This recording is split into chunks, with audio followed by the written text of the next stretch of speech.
5 News at Noon starts now.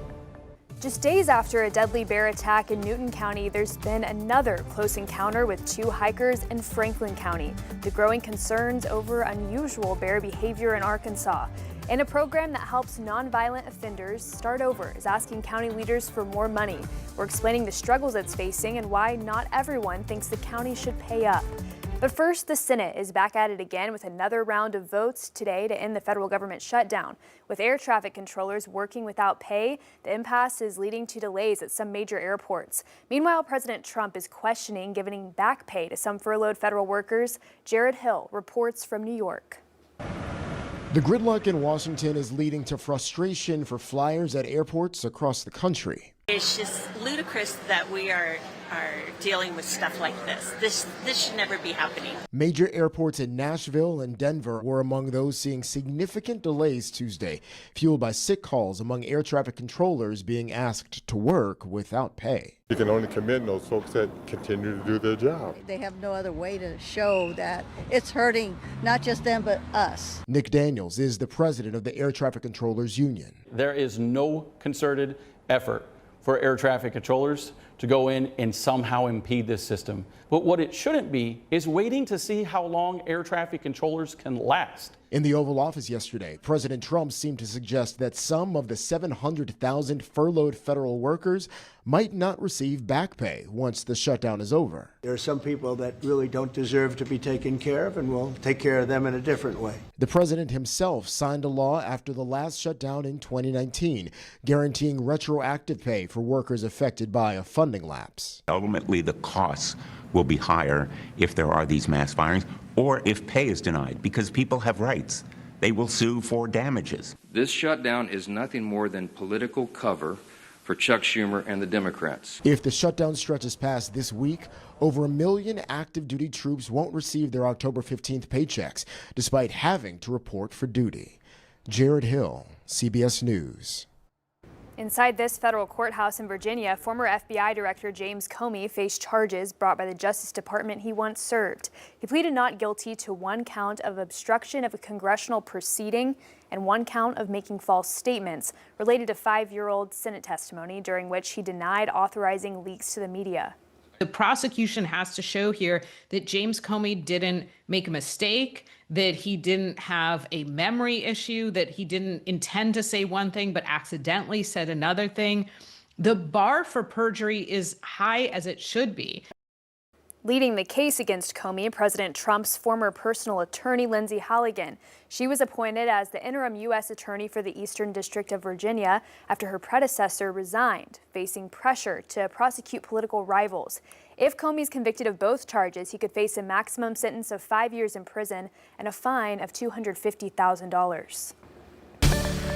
Well, after a warmer and much more humid start to the week, we're seeing a lot cooler temperatures out there. Even some areas still hanging on to those 60s across northwest Arkansas, from 67 here in Huntsville, 69 in Bentonville. Fayetteville, we're bumped up to 73 degrees. In the River Valley, not too shabby either. 74 in Ozark, 74 in Fort Smith. We're at 75 in Sallisaw, so really comfortable temperatures compared to this point yesterday, where a lot of areas were getting into those middle 80s and even upper 80s in some spots. In our other communities across the board, we're sitting at 68 in Japton, 73 in West Fork, 74 degrees in Stillwell. We're at 73 there in Greenwood and 71 degrees in Paris. So very comfortable temperatures to talk about in this lunchtime hour. We're going to be adding a few more degrees to those daytime highs over the next few hours this afternoon. Daytime high is going to be getting into those middle to upper 70s across northwest Arkansas. And then temperatures right around 80 for the River Valley. Partly cloudy. Again, less humid conditions to look forward to over the next couple of days. We are going to have that resurgence of warm weather return, though. This is our 6 to 10 day temperature potential. And you can see all this red looking likely that we're going to be seeing above average temperatures, which is something we're no stranger to. I want to talk about that in my full forecast just ahead. Thank you, Noah. Well, just one day after authorities identified the camper killed in a suspected bear attack in Newton County, we're now learning about another bear encounter in Franklin County reported over the weekend. Ozark Highlands Trail Association says 2 hikers camping at Salt Fork Creek spent nearly 6 hours trying to drive off a black bear that kept coming back to their campsite. No one was hurt, but the bear reportedly wouldn't leave, even when the 2 men threw rocks and made loud noises. The next morning, the hikers walked to White Rock Mountain and reported the incident. Staff there then called Chris Adams, the maintenance coordinator for OHTA, to alert his crews who might be working on the trails. Adam says with the recent unusual bear behavior, safety is top of mind. Luckily, these two gentlemen that were harassed over the weekend at the Salt Fork, there were two of them and not a solo backpacker. So we're going to start doing our maintenance in a lot of group activities, more than 2 or 3 or 4 people. We're going to change some things. This incident was reported to Arkansas Game and Fish and the Franklin County Sheriff's Office. With concerns about unusual bear behavior in the area, Game and Fish says they're looking into possible causes. We asked about chronic wasting disease or prion disease, and they say there's no evidence of those right now. A man in Van Buren is being accused of sexual extortion of a 17-year-old from Florida. Zane Barrett was arrested by Van Buren police last week. Investigators say they found out about this from the Orange County Sheriff's Office in Florida. The police report says Barrett messaged the victim on Instagram, threatening to release sexually explicit content of the victim. A phone number and separate text with the victim led investigators to Barrett. And Fort Smith police say they've arrested a teenager accused of making a bomb threat.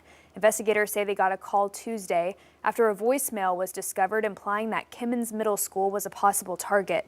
Police arrested a 14-year-old boy who's facing charges of threatening to commit an act of violence on a school. Police say this is a separate incident from a threat made last week. The school and Fort Smith police worked together and say they found no credible threat with Tuesday's incident. We learned a plane crash in the eastern part of the state near Parkin, and Arkansas State Police have confirmed all 3 people on board have died. A plane heading from New Orleans to Jonesboro lost contact with air traffic controllers in Memphis around 3 in the afternoon on Monday. After 3 hours of searching, crews found the wreckage. The 3 victims have been identified as 59-year-old Bob Clark Bolton Jr. from Heber Springs, 52-year-old Stanley Mitchell, and 56-year-old Michael Montgomery, both from Jonesboro. The FAA and NTSB are now investigating. Franklin County Sheriff is speaking out against the state's proposed new prison. Sheriff Johnny Crocker posted a video to social media saying the project was forced on his county without local support, calling the site unsuitable and too costly for taxpayers. Instead, he's pushing for more mental health and addiction recovery centers, saying those would address the root causes of crime. Governor's office stands by the plan, saying it's needed to reduce overcrowding and improve access to rehabilitation services. A Washington County program focused on helping those in jail is asking the county for more money.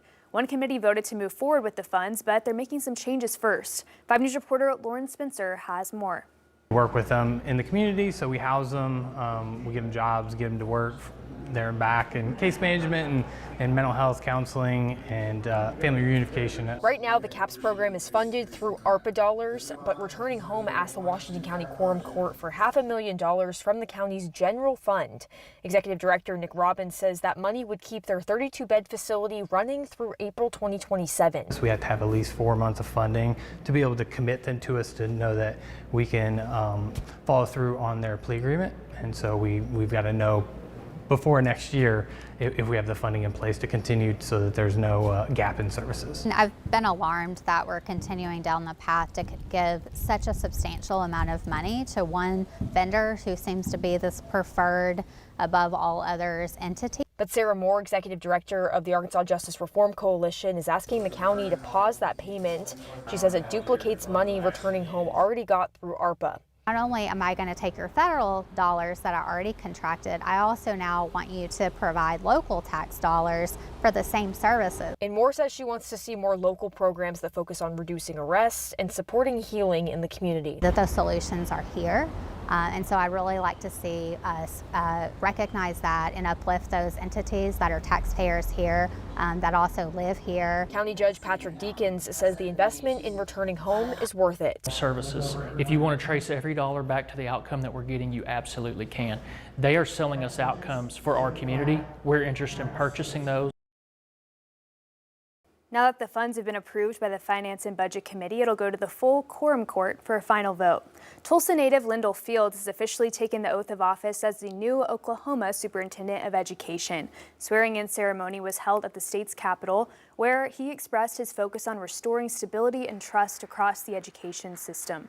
He was appointed after previous Superintendent Ryan Walters stepped down from the role in late September.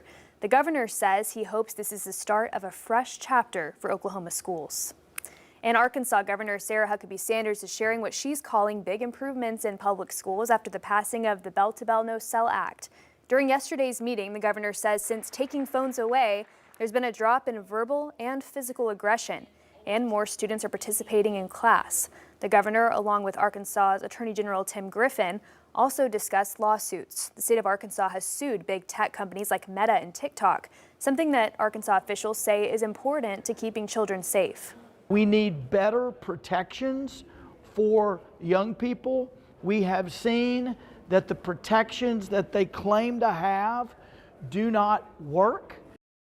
Today marks the second day of the state's social media summit. Governor Sanders says what she'd like to tackle next is working with big tech companies and content creators to ensure what's made for adults doesn't make it to the kids.